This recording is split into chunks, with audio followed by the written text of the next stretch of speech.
Good morning, students. Today we will study Class 8 Social Science, Understanding Laws.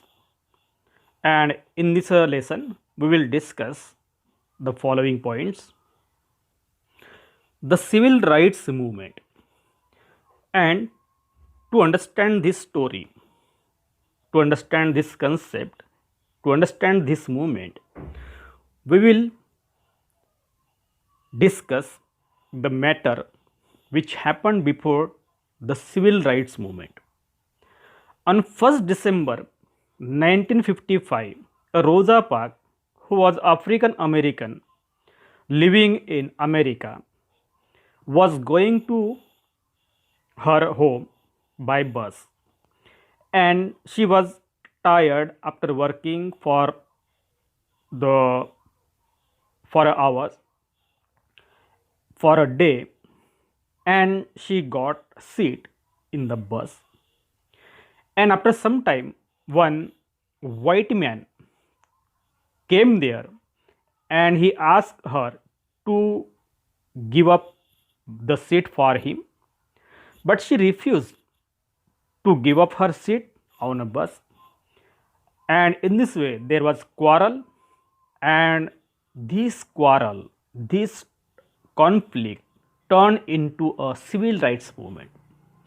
She protested the law on segregation, which was making discrimination on the basis of race and color, and her refusal became a key event to start the civil rights movement in USA.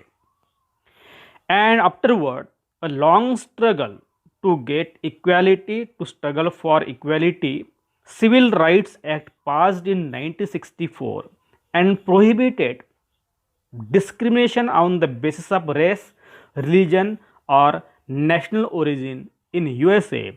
In this way, Rosa Parks played a major role, or Rosa Parks' conflict or her refuse turned into a civil rights movement, and that act, Civil Rights Act, passed in 1964 in America.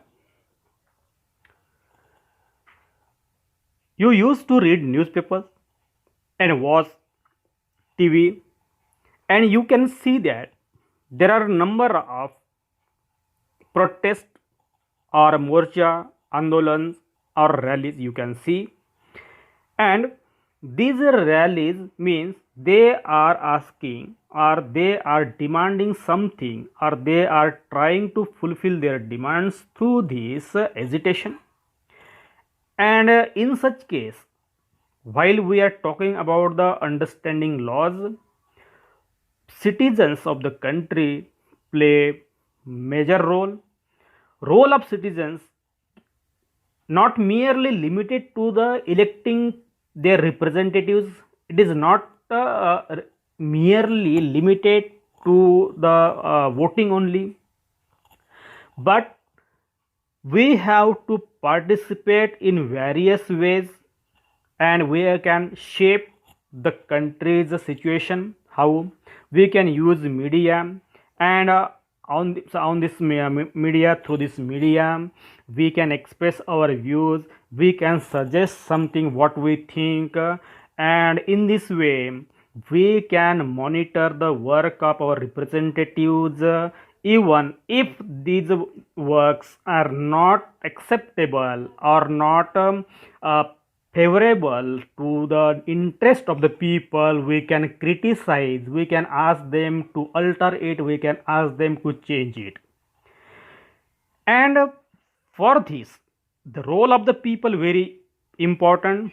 Extent, involvement and enthusiasm. Extent means all the people